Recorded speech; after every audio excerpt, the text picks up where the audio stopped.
E aí, manos, tudo bom aí? Pessoal, eu falei que fiquei de gravar hoje, né? Tô gravando aqui. Vou fazer aqui bem tranquilo, bem rapidinho. Se você precisar rever alguma coisa, ali é só deixar pra dar reprise, né? Reprise aí, boa. Vamos começar aqui, ó. Tem umas turmas aí que eu já consegui passar, quem não, aqui vamos começar do começo. Tá aparecendo aqui pra vocês já, né? As atividades aqui, quais são? Eu consegui resumir tudo em 9 questões do que a gente precisa lembrar, né, do que tem que fazer da revisão. Começar pela primeira já, né? Como e para que serve funciona uma bússola? Para que serve? Como que funciona uma bússola? A bússola você tem lá o processo aqui, ó, a gente pode pegar aqui, ó, procurar uma bússola. Bússola. Aqui. A bússola tem lá, né, seu às vezes é de vidro, às vezes pode ter algum líquido ali, algum óleo, mas tem algumas também que não tem nada. E ela fica na horizontal ali, bem alinhada. E ela tem uma agulha aqui no meio, que ela é magnetizada e ela sempre aponta essa ponta aqui pro norte magnético, tá? Aqui, ó, tá a Terra lá, lembra das partes magnéticas da Terra lá? E aí ela sempre vai puxar, vai apontar para esse.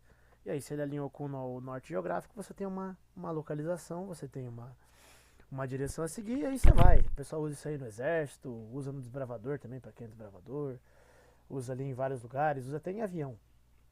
Tá, então a bússola não é uma coisa tão utilizada, esse material aqui, né? Mas tem uma galera que usa ainda. Antigamente era usado muito mais. Se você não tivesse bússola num barco, por exemplo, num navio, você não ia conseguir descobrir o Brasil, por exemplo, né? Não conseguia invadir aqui. Então aí foi muito útil durante bastante tempo. E ela funciona assim, ela tem uma agulha magnetizada que aponta para o norte magnético da Terra. E aí fizeram tudo em volta ali para você ter esse alinhamento com o norte magnético, alinhando com o norte geográfico. E aí você tem uma direção, né? Você não se perde, né, e tal. Beleza, vamos para o próximo aqui. Segunda, como podemos encontrar o sul geográfico utilizando o Cruzeiro do Sul? O Cruzeiro do Sul tem aqui, ó.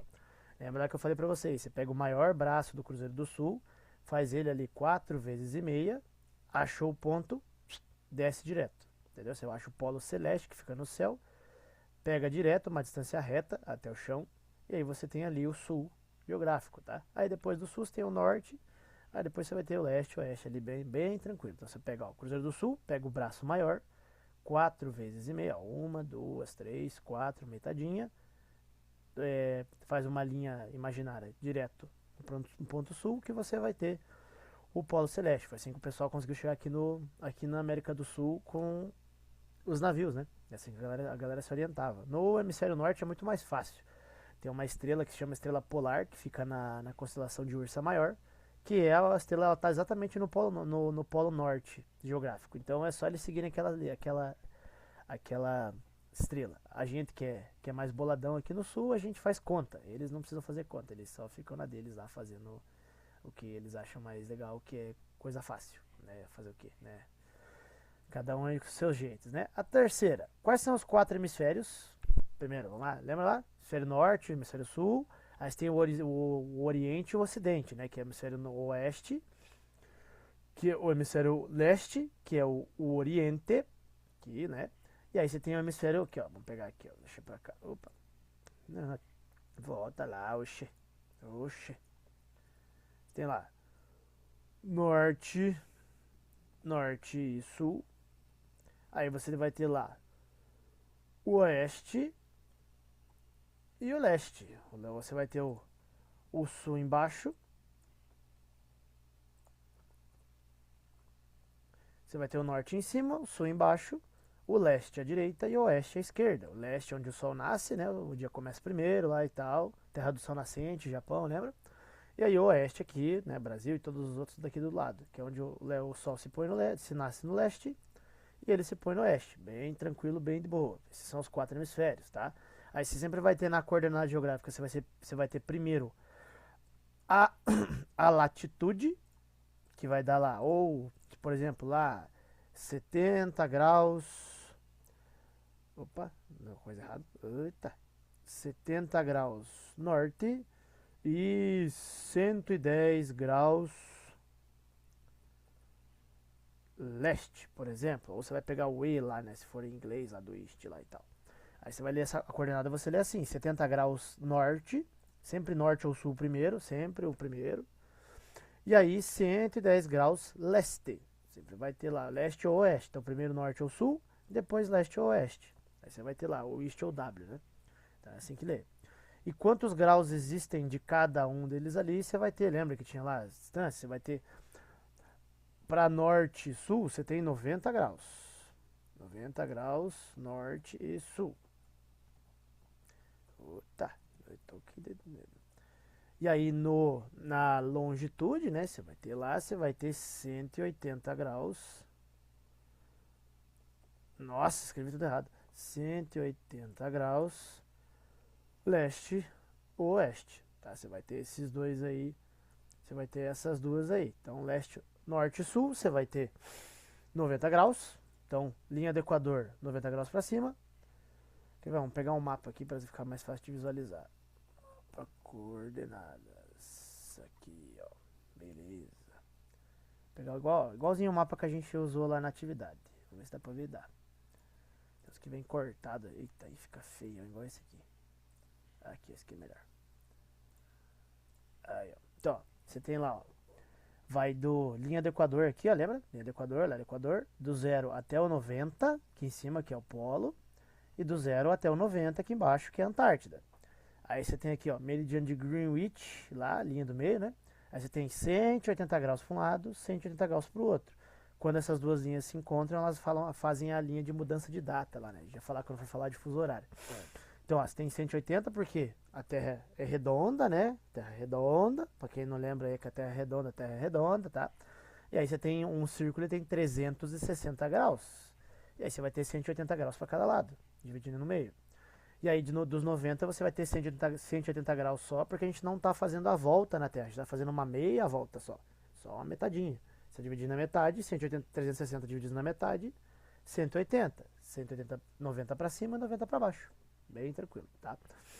Vamos pro próximo lá.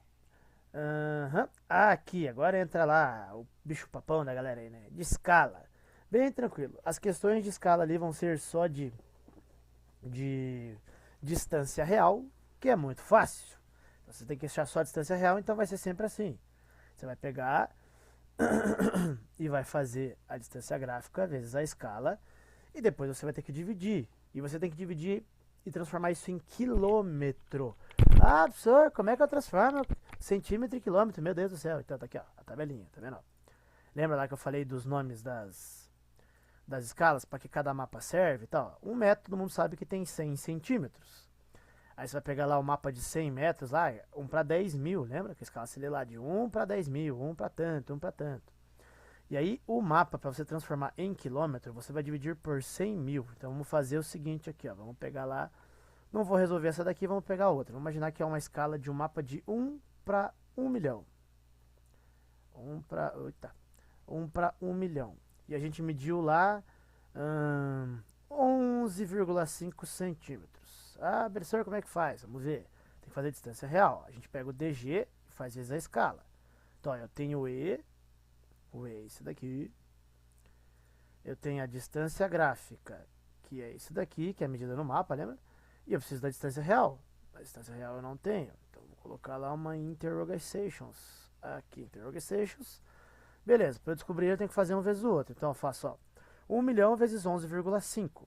1 milhão vezes 11,5 é 11 milhões e 500 mil. Bem de boa. Aí, beleza, então a minha distância real é 11 milhões e 500 mil centímetros, tá certo? Não, tá errado. Eu tenho que transformar isso em quilômetro. Para eu transformar quilômetro em centímetro, tá aqui, ó. Eu tenho que dividir por 100 mil centímetros. 1 quilômetro é igual a 100 mil centímetros. Então eu vou lá e divido isso aqui. Vou pegar o botão aqui, tá? Por 100 mil. Aquele mesmo esquema lá, ó, a gente tem 5 zeros aqui, ó. 1, 2, 3, 4, 5 zeros. Eu pego e corto eles. Se for tirar 5 zeros daqui também.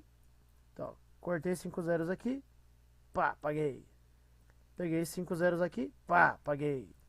11,5 divididos por 1, 11,5. Então a resposta certa é 11,5 quilômetro. Entendeu? Olha que diversão, olha que bacana. Olha que difícil, né? Então a resposta certa é 11,5 km. Muito fácil. É só jogar ali e pronto. Sempre tem que transformar em quilômetro, tá? Você vai transformar em quilômetros, tem que dividir lá por 100 mil. Muito simples. Então você não vai ter nenhuma conta para você descobrir escala, nem a distância gráfica, só a distância real. Então, em vez de ser 3 contas, foram bonzinhos 3 aqui, até coloquei esse fundo aqui, ficou esquisito. 3 contas, vai ser uma só, então é mais fácil, entendeu? Uma só é mais simples de fazer. Então, isso aqui, ó, tudo isso aqui eu vou colocar no iClass para vocês, tá bom? Vou deixar disponível essa tabela aqui e tal. Vamos ver aí para ver se a galera vai merecer eu deixar fazer uma colinha. Eu vou deixar vocês usar essa folha de colinha, tá bom? Mas vamos ver aí. Isso aqui não vai poder usar. Esse aqui vai poder, tá bom? Vamos ver certinho lá. Agora, 5. Quais são as projeções cartográficas e quando usamos cada uma delas? Vamos lá, então.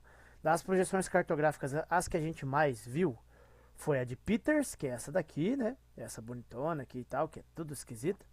E aí a gente pega lá, não sei se vocês lembram lá, que a gente pegou para ver os tamanhos de verdade dos mapas, né? Dos lugares. Não, aqui, ó. Isso, esse Bing aqui é muito ruim de mexer, tá maluco? Então a gente pega lá, tem o tamanho de verdade dos países, né? Se a gente pega lá, por exemplo, a Antártida. Nossa, a Antártida parece absurdamente grande, oh meu Deus. Que é um continente, na verdade, né? Aí você tem lá, nossa, a Antártida é gigantesca. E um monte de propaganda, meu Deus. Então, a Antártida é gigante, nossa e tal. Mas se a gente tira ela do polo, deixa eu pegar aqui, vou pegar outra Antártida aqui. Opa. Pegar outra Antártida, ó, tirou do polo. O polo, na projeção de um cara chamado Mercator, lembra do Mercator? Parece mercado lá e tal. Então, na projeção do Mercator, tudo que está perto do polo, seja o polo norte ou o polo sul, fica distorcido, fica muito maior do que a realidade, igual a Groenlândia lá. Greenland, cadê Greenland? Ó. Groenlândia parece gigantesca, que, nossa, parece muito maior que o Brasil pequetucho aqui do lado. Mas se a gente pega aqui, eu tenho que excluir isso aqui, isso. A gente pega o Groenlândia de trás pro centro aqui, ó, o tamanho que fica. Fica um pouquinho maior que o Nordeste, ó. Pega o Nordeste ali, mais o Minas Gerais, ó. Então, fica desse tamanhozinho. E aí se a gente pega a Antártida também, ó, é gigantesca, tá, atrás pra cá, ó. É maior que o Brasil, com certeza. Mas ali, ó, é menor, entendeu? Então você vai pegar ali, então a projeção de Mercator, quanto mais perto da linha do Equador, menos distorção tem, é mais fiel o tamanho. Quanto mais longe, mais perto dos polos, que é o mais longe possível do Equador, aí você vai ter mais distorção. Ó. Quanto mais perto do polo, mais distorção. Então aí você tem lá a Rússia, por exemplo. A Rússia é um país gigantesco. A Rússia é o maior país do mundo. Mas ela não é tão grande quanto ela aparenta aqui. Ó. Se eu trouxer pra cá, ó, ela não é tão grande assim.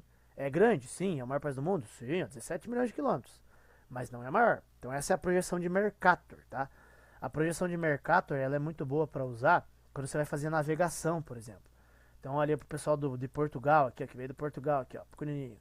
Veio aqui pro Brasil, lá e tal. Então a projeção de Mercator ajuda bastante porque ela mantém, nesse sentido, perto da linha do Equador, né? Mas se você vai navegar para cima, o ideal é usar Peters, que daí a projeção de Peters ela tenta distorcer o mínimo possível aqui tudo que está no centro. Então você vai tentar manter os tamanhos reais dos países, ó, tá vendo? Para você não ter essa distorção, para você manter isso tudo padronizado. Aí você tem lá a Groenlândia, lá, ficou tudo distorcido no polo. Você distorce o polo para menos e tenta deixar todo mundo no meio, meio parecido, que é os continentes. Né? Aqui no polo não tem tanta gente, então não é tão importante para navegação, por exemplo. Mas aqui você vai ter que usar. Então você usa Peters para isso. E para você fazer o mapa, tem 3 tipos de projeção que você consegue usar. Cadê ela aqui, ó? Tem a projeção cilíndrica, que é essa daqui, você pega como se você pegasse um papel e desse a volta na Terra. Aí você tem a projeção cônica, que você produz um cone mesmo assim e coloca. E a projeção plana. Ah, professor, para que serve? Cada uma delas, ela está encostando em alguma parte do planeta. Então, se você for pegar aqui, ó, a cilíndrica, ela está encostando principalmente na linha do Equador, que é quando faz a projeção de Mercator, ó. Que ela mantém o Equador pequenininho, bonitinho, certinho, aqui tudo padronizado. E tudo que é mais perto e mais longe, quer dizer, que é mais longe do Equador, ela vai dar distorção, que é o que acontece aqui, ó, tá vendo que está mais longe, ó. Aqui o papel não encosta, que quanto menos o papel encostar, maior a distorção. Se você for pegar a cônica é bom, lembra disso, para os trópicos. Lembra do trópico lá? Câncer e Capricórnio. Então, o trópico de Capricórnio, que você vai ter aqui no nosso hemisfério sul, né? Aqui, ó, e o trópico de Câncer aqui em cima. A cônica é boa porque ela vai encostar na região do trópico, ó, que a gente chama de intertropical lá e tal, perto deles e tal. Então aqui nessa região é onde ela vai manter a maior fidelidade do tamanho. E a plana, ela é mais fácil, que você vai colocar lá. A logo da ONU é bem assim, ó. Aí você vai colocar lá, você vai encostar ela exatamente no lugar específico, geralmente para os polos. Então aí se você conseguir juntar as três, você faz aquele planisfério do IBGE lá. Quer ver? Vamos pegar o Google aqui, que o Bing é terrível. A gente pega lá, planisfério, oh meu Deus, planisfério IBGE. Esse, vai lá. Aí vamos sair a imagem aqui, que, ó, por isso dá esse planisfério, tá vendo? Que ele tem essa distorção aqui, ó, do lado. Então é quando você tenta juntar as três, diminui, ele junta a projeção cilíndrica com a cônica e faz aqui. Caso você precise do polo, você vai usar um mapa diferente. Então ela tenta juntar o melhor dos dois mundos para poder fazer algo interessante, entendeu? Para poder deixar o mapa o mais fiel possível para você ter lá, seja o que a pessoa for fazer, ela conseguir usar da melhor forma possível, de acordo com a necessidade dela, né? Se ela vai querer fazer um mapa, você vai querer, por exemplo, fazer um mapa topográfico do colégio, você não vai precisar dessa projeção, porque a distância é muito pequena, né? Você vai pegar, tirar uma foto de perto, daí não vai ter distorção. Mas se você quer fazer, por exemplo, um sistema de jogar míssil nuclear na galera. Opa, até sumi. Aí vai ser outro tipo, entendeu? Aí vai ser outro tipo de mapa, você vai precisar de um mapa muito maior. Mas isso aí é tranquilo, beleza. Beleza, 6. Qual é a linha de referência para os fusos horários? É lá o meridiano de Greenwich. Aqui, ó, vamos pegar aqui, ó, fuso horário. Cadê o fuso horário? Cadê o garoto? Ah, aqui, ó. Meridiano de Greenwich, lá, o número 0, tá? Lembra da bucha verde lá e tal. Aí, o que tem ao contrário dele, quando você dá a volta na Terra, o meridiano de Greenwich está numa testa, numa frente. Se você dá a volta na Terra, de 180 graus, eles vão se encontrar do outro lado. Se encontrou do outro lado, você tem a linha de mudança de data. Lembra que aquele dia que é lá que você sabe quando que é segunda e quando é que é terça. O dia começa aqui, quando chega aqui de novo meia-noite, começa outro dia. E assim vai. Então quando chega aqui, por exemplo, aqui já é outro dia. 12 horas de diferença de um dia de um país para o outro, você já pode ter outro dia. Se aqui no Brasil, por exemplo, é 8 da manhã, no Japão é 8 da noite. Se você passou do meio-dia, que é meio-dia e meia aqui no Brasil, lá no Japão, você vai ter meia-noite e meia do dia seguinte. Então, ó, hoje é dia 18 às 9h35. Então, no Japão, é dia 19 às 9h35 da manhã, entendeu? Porque tem 12 horas de diferença e a linha de mudança de data já passou por lá, então já começou o dia 19 lá, entendeu? Então é assim que funciona. Meridiano de Greenwich é o fuso horário central, que dá 12 para um lado, 12 para o outro, que são 12 horas, né? 15 graus cada um aqui, bonitinho.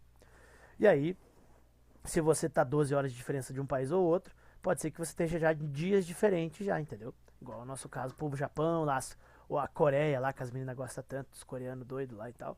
Então é esse daí que dá a diferença, tá bom? 7. Como e por que a cartografia se modernizou? A gente tem uma coisa chamada satélite, né? Satélite é uma coisa muito boa, principalmente para celulares e tal. E a gente não precisa mais ficar mexendo só em mapa. Quantas vezes eu usei o Google Earth com vocês aqui? O Google Earth ele é uma projeção 3D, que eles pegaram um monte de satélite diferente. E aí eles conseguiram colocar e dar uma imagem correta. Uma imagem mais precisa de como é o planeta. Sai fora, porcaria, eu já sei mexer. Então, aí você tem aqui, ó, um monte de imagem que você tem ali. Tanto que aqui, ó, o pessoal sempre me pergunta, por que no Caribe tá essa distorção esquisita aqui e tal? Além de você ter ali nas Bahamas, né?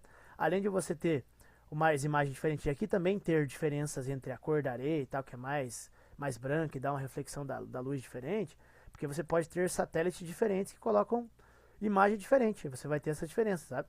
Mas aqui é que a areia é muito branca e também a água é muito branca e dá essa diferença de reflexo da luz, porque a foto, na verdade, ela manda uma luz e ela recebe um sinal de volta.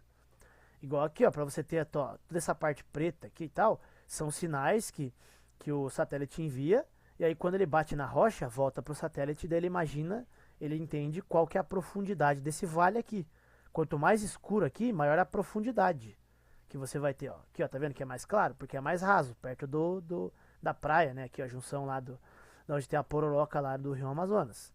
Aí que tu pega aqui, ó, quanto mais fundo vai ter, ó, aqui no meio do oceano, vai ser mais fundo aqui, ó, mais escuro, porque é mais profundo, entendeu? Então o satélite faz isso aqui, a modernização aconteceu para poder melhorar várias coisas. Você tem lá até colheitadeiras, sabe, colhe soja e tal, elas são controladas por GPS, você não precisa nem ter piloto mais. Ou pilotar drone, lançar míssil também, você vai lançar míssil balístico aí. Hoje em dia você tem míssil balístico intercontinental, que ele consegue atravessar continentes. Aí você vai mandar ele tudo via satélite. Aqueles ataques que teve dos Estados Unidos lá no Irã, lá que explodiram a galera, explodiu um monte de base militar e tal. Foi tudo por satélite, entendeu? Os drones também são tudo por satélite.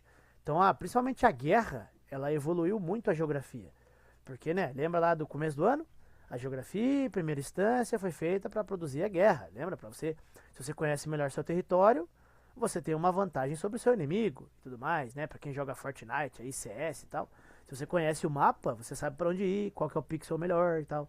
A geografia é a mesma coisa. Se você conhece o território de um país, é mais fácil você vencer. Por isso que os Estados Unidos perdeu a guerra do Vietnã, por isso que a Alemanha conseguiu invadir tão rápido a França e alguns países da Europa aqui na época do Hitler, né, e tal, mas depois tomaram um sacode porque ele não conhecia muito de clima, aí foi querer invadir aqui, se lascou, que graças a Deus que isso aconteceu, né, e tal. Então, conhecer o planeta foi importante, por isso que se desenvolveu. A guerra sempre fez mover o mundo, né, muito, muito rápido para poder desenvolver tecnologia. Aí, vamos lá, número 8. Número 8, explica a diferença entre escala numérica e gráfica, vamos lá. É a famosa escala de novo, né, que legal, aqui ó. Peguei o mapa do Paraná, que é o que vocês têm que ter pesquisado, já devia ter feito o trabalho, inclusive, né? Vocês fizeram o trabalho, né? Fizeram o trabalho, né? Ó, tô de olho, hein? Então, aqui é a legenda do mapa, ó. Você tem uma legenda que tem, que não sei o que cada coisa quer dizer, o que cada desenho lá do mapa quer dizer. E aqui, ó, o que importa pra gente aqui, ó, escala. A gente tem a escala numérica, que ela é números.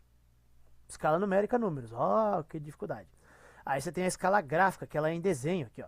Eu não gosto muito de usar a escala gráfica porque a chance dela distorcer, se você não imprimir o mapa no tamanho do papel certo, é muito grande. Eu gosto muito mais da escala numérica, que ela vai sempre ser a mesma, então não dá muito difícil de mudar.